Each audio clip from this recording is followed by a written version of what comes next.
Bienvenue dans cet épisode de Forward Slash. Aujourd'hui, on va parler de raisonnement dans le monde des IA et de leur capacité à raisonner. Alors, si les IA pouvaient raisonner, qu'est-ce qu'elles feraient ? Et si les IA pouvaient explorer toutes les solutions possibles en même temps, un peu comme une sorte de GPS multidimensionnel. Le raisonnement en espace latent continu, c'est-à-dire ce raisonnement qui peut parcourir tous les concepts possibles, tout ce qui serait possible de représenter dans cet espace vectoriel à n dimensions qui sert de support au fonctionnement des IA conversationnelles. Ce raisonnement, s'il pouvait s'appuyer non pas sur des notions individuelles, sauter de concept en concept, mais parcourir l'ensemble des possibilités, y compris des concepts jamais exprimés par l'espèce humaine, peut-être que ça permettrait de dépasser des limites de modèles actuels et que ça permettrait aux entreprises d'accéder à de nouvelles capacités de planification, d'apprentissage et d'adaptation.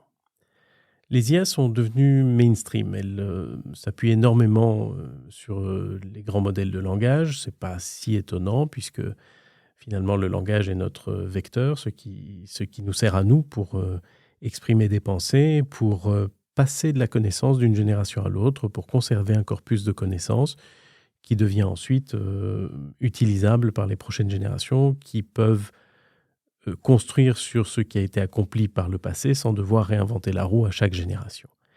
Les IA conversationnelles, donc, qui manipulent exactement ce vecteur-là, qui est un petit peu comme si c'était notre système d'exploitation ou notre langage de programmation à nous. Nous programmons des humains d'une génération à l'autre en leur transmettant des connaissances dans les écoles.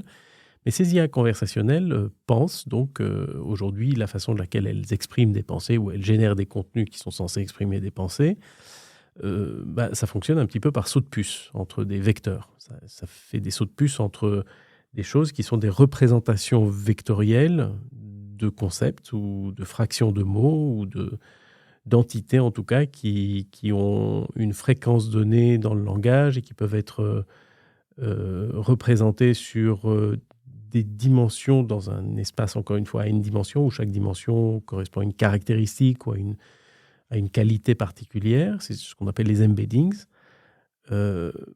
Mais du coup, ça veut dire que quand on demande à une IA de nous donner une réponse à une question qu'on lui pose ou à un prompt qu'on lui apporte, elle va opérer dans l'espace qui est défini par des vecteurs existants. Elle va sauter, elle va faire des sauts de puce entre vecteurs et combiner des choses de façon à minimiser des distances ou à maximiser des probabilités ou à optimiser l'une ou l'autre caractéristique qui permet à son réseau de neurones de fonctionner, de faire les calculs qui sont nécessaires pour optimiser le résultat et permettre donc qu'on obtienne, nous, la réponse qu'on attend.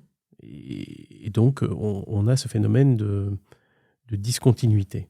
Alors, la plupart des IA aujourd'hui fonctionnent d'une certaine façon comme des traducteurs. Elles transforment des idées en mots, elles cheminent via des phrases, elles avancent dans les raisonnements en lisant à haute voix d'une certaine façon. C'est une sorte de raisonnement dans un espace linguistique qui est limité par un format, le format séquentiel des mots, la façon de laquelle on le représente.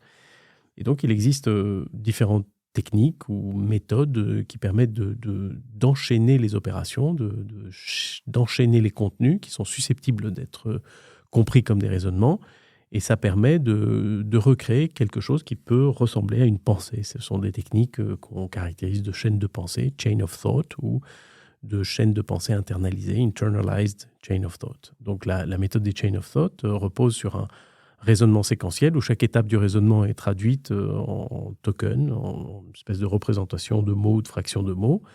Et c'est d'une certaine façon comme si on traçait un chemin précis sur une carte, comme si on donnait une sorte de procédure à un niveau très très élevé d'abstraction. C'est un peu comme si on disait sur une carte que pour aller d'un point A à un point B, on définit les étapes par lesquelles il faut passer. Puis une fois qu'on a fait ça, on tire la conclusion que la machine est capable de raisonner un petit peu comme si elle était capable de naviguer la carte. Mais en fait, ça peut marcher pour des tâches relativement simples, mais ça montre des limites assez claires dès qu'on rentre dans des domaines qui sont plus ambigus, dans des domaines dans lesquels il faut explorer plusieurs hypothèses en parallèle ou revenir en arrière pour reconsidérer certaines étapes. Donc, par exemple, un modèle qui utilise les chain of thoughts pour planifier une chaîne logistique pourrait répondre en lisant chaque étape séquentiellement, en disant voilà, réception, puis stockage, puis distribution. Et parce que c'est ça les concepts qui s'enchaînent d'une certaine façon, eh bien, ça aura la possibilité de raisonner selon ces dimensions-là. Les autres étant inexistantes. La combinaison, par exemple, d'un endroit qui serait à la fois une réception et un stockage n'a pas forcément des masses de sens, mais on pourrait très bien imaginer qu'en raisonnant dans une logique continue, on puisse imaginer des notions d'entrepôt indisponible ou d'entrepôt partiellement indisponible ou temporairement indisponible, de réception qu'on convertit partiellement en espace de stockage pour répondre à une contrainte particulière.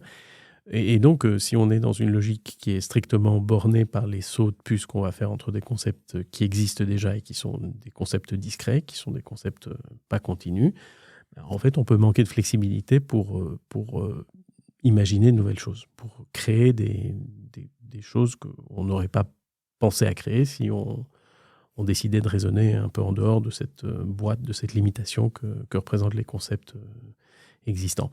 Alors, Internalized Chain of Thought a essayé d'améliorer un peu cette rigidité en internalisant le raisonnement dans l'espace latent, c'est-à-dire qu'on essaye de représenter le raisonnement lui-même comme étant une collection de vecteurs. Et bon, ça reste malgré tout tributaire de représentations linguistiques dans les premières étapes de l'entraînement. Ça peut limiter la fluidité des représentations, donc leur expressivité. Et donc, d'une certaine façon, là où l'un suit un chemin tracé d'une façon, l'autre va le suivre en étant à peine un peu augmenté. C'est-à-dire que c'est un peu comme si on passait d'une carte GPS classique à une carte en 3 dimensions. On a l'altitude en plus, mais est-ce que fondamentalement on a modifié les choses? On ne lui a pas forcément permis de faire autre chose que de suivre le chemin qu'on lui avait déjà tracé. Mais imaginons maintenant une IA qui pourrait penser sans ces contraintes, qui pourrait explorer des idées directement dans un espace fluide où chaque point représente une possibilité, une hypothèse, même des hypothèses absurdes ou des idées qui n'ont aucun sens, par exemple. Et si elle pouvait itérer, produire des résultats assez librement, parcourant de manière continue cet espace n-dimensionnel, indépendamment de l'existence de vecteurs ou pas. Et donc, si à force d'explorer cet espace de manière fluide, explorer tout le continuum des possibles, elle pouvait à un moment donné tomber sur des choses qui pourraient avoir du sens et qui, par itération successive, deviendraient prévalents, non pas parce qu'il y a eu des mots qui ont préexisté, mais parce que ça correspond à des choses qui peuvent être adoptées ou qui peuvent être implémentées. À ce moment-là, on a une combinaison d'une intelligence continue machine qui fait du calcul et qui va recevoir le retour d'une intelligence humaine qui, elle, va pouvoir sélectionner en ayant au départ un corpus de connaissances, en ayant des représentations de ce qui est possible, elle va pouvoir sélectionner les formes qui ont un sens. C'est une façon d'envisager les choses qui n'est pas sans analogie avec ce qu'on fait quand on fait de la recherche de nouvelles molécules. On va modéliser des molécules et des composants dans un espace n-dimensionnel et puis faire de la génération avec des modèles qui sont spécialisés. C'est ce qui permet de générer 2 millions de nouvelles molécules qui n'existent pas du tout sur la planète et qui sont parfois assemblées par des nanorobots dans des laboratoires hyper spécialisés où on va en réaliser quelques-uns sur les 2 millions, simplement parce que ces quelques-uns ont été identifiés comme ayant un certain potentiel ou comme ayant peut-être du sens par les chercheurs humains. Et donc ça permet d'utiliser au fond l'IA comme étant ce qui va permettre de nous augmenter notre capacité d'exploration, ce qui va permettre de faire une sorte de pré-traitement des possibilités, et puis l'intelligence humaine pour venir finaliser, choisir, opter. Et c'est un petit peu cette idée-là qui est défendue dans un papier récemment publié, qui parle de quelque chose qu'on a fini par appeler Coconut. C'est sympa comme nom. Ça veut dire Chain of Continuous Thought. Et donc, plutôt que de décrire un raisonnement en langage, l'IA, dans ce contexte-là, va réfléchir va parcourir un espace continu, de manière fluide, où chaque point va représenter une hypothèse ou une solution potentielle. Et donc, ça ressemble d'une certaine façon à une sorte de rêve, puisque nous, en fait, quand on rêve, c'est un peu de la pensée qui est libre de toute contrainte, qui ne reçoit pas forcément des inputs conscients de l'espace physique et qui navigue un peu de façon tout à fait libre. Et donc, toutes les directions peuvent être explorées simultanément, sans barrière, sans contrainte particulière, ce qui fait que parfois, on fait des rêves qui n'ont aucun sens. Et ça serait un petit peu quelque chose d'analogue. Alors, si ça devait se produire ou si cette chose-là pouvait avoir une portance, et il faudra évidemment explorer toutes les difficultés calculatoires que ça va représenter, parce que ça représente des calculs vraiment très significatifs, tout ça est très lourd, mais on voit que la puissance de calcul augmente graduellement. On a vu encore cette semaine la mise au point de cette puce quantique par Google, cette puce qui s'appelle Willow et qui fait en 5 minutes le calcul que font des superordinateurs d'aujourd'hui auraient besoin, pour faire les mêmes calculs, auraient besoin de 10 puissance 25 ans. C'est plus long que l'âge de l'univers, ça fait rêver. Et donc, on voit bien que si on arrivait à ce genre de choses, à combiner une très forte puissance de calcul avec cette capacité d'exploration continue d'une IA, on pourrait avoir une vraie révolution pour toutes les organisations humaines qui pourraient se doter d'une sorte de cerveau hybride d'entreprise qui combinerait l'intelligence machine et l'intelligence humaine. Ça peut faire des choses comme de la planification augmentée, où on va pouvoir explorer plusieurs scénarios en parallèle de façon tout à fait cohérente et sans erreur. La planification par scénario, par exemple, c'est quelque chose qui est assez critique dans le contexte des efforts que l'on fait ou qu'on doit faire pour aller vers une plus grande durabilité, une capacité à préserver le système Terre pour que l'écosystème auquel appartient l'humanité puisse perdurer et nous avec. On peut aller vers des notions d'efficacité accrue, on va enlever des étapes qui sont coûteuses, on va pouvoir générer des solutions auxquelles personne n'avait pensé jusque-là. Et puis, ça permettra aussi une sorte d'apprentissage plus riche avec le fait d'arriver à ce que les organisations elles-mêmes deviennent porteuses d'apprentissage. Elles deviennent de vraies organisations apprenantes. Elles deviennent ce que peut-être...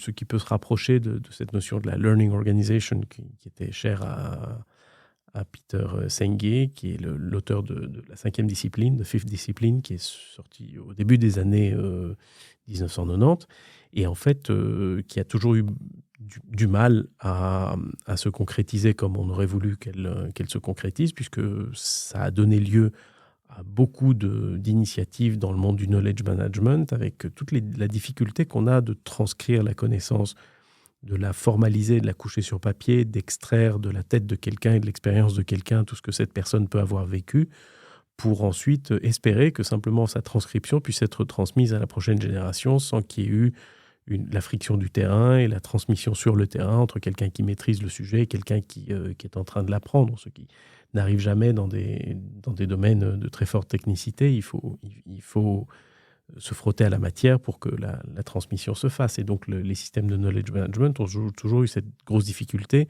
de se réduire à des espèces de gigabases de données de plusieurs téras, avec des systèmes sémantiques parfois totalement ingérables, ou des intranets qui étaient extrêmement rapidement pollués par des informations périmées. Et rien de tout cela ne pouvait donner un caractère continu, systémique, systématique que prônait l'auteur quand il parlait de l'entreprise apprenante, de la learning organization. Mais c'est bien cela que pourrait permettre l'hybridation des intelligences humaines et machines, et peut-être encore mieux avec des IA qui seraient capables de parcourir un espace latent continu en explorant et en affinant des modèles mentaux au fur et à mesure qu'elles les explorent, un petit peu comme un GPS qui deviendrait plus précis à chaque utilisation. Alors le raisonnement en espace latent continu, c'est un petit peu comme équiper une entreprise d'un cerveau qui serait capable de penser dans toutes les directions à la fois. Ça ne serait plus une simple IA, ça serait un système de navigation, une espèce d'OS d'entreprise, et peut-être que la prochaine étape consisterait à transformer cette capacité en un nouveau levier stratégique pour les entreprises, mais aussi peut-être pour penser l'entreprise dans une autre perspective, celle qui fait qu'elle n'est plus une réalité isolée qui se bat contre d'autres réalités isolées, mais elle est un réseau d'activités qui est interconnecté à d'autres réseaux d'activités qui se trouvent pouvoir fonctionner seulement au prix de se préoccuper de la bonne santé de tout ce à quoi ils sont connectés, et donc d'être dans une logique d'écosystème qui est extrêmement typique de ce que l'on connaît dans la transformation digitale. Et c'est une des raisons pour lesquelles je pense que ces nouvelles générations d'IA sont vraiment le début, le ferment, la graine d'une toute nouvelle vague de transformation digitale, de toute nouvelle génération.